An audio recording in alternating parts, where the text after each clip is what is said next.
तर आज आहे अक्षय तृतीया. सकाळी उठून छान आंब्यांच्या पानांनी मी माझ्या दाराचं डेकोरेशन केलं आहे.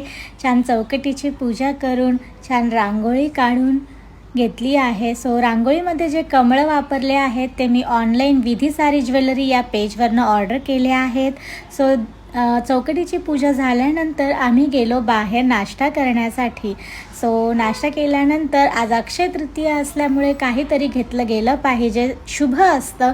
तुम्ही सोनं घेऊ शकता, चांदीची एखादी वस्तू घेऊ शकता किंवा धनेसुद्धा घेऊ शकता, झाडू घेऊ शकता, मातीचं एखादा मटका घेऊ शकता. तुम्हाला जे सोयीस्कर आहे ते आपण ह्या दिवशी घेऊ शकतो. सो मी चांदीचा एक कॉईन घेतला आहे. त्यानंतर मस्तपैकी आंब्यांची रास लावून छान डेकोरेशन करून मी आज पूजा करून घेतली आहे.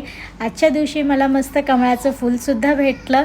सो मस्तपैकी आमची आज पूजा झाली. Okay, bye bye.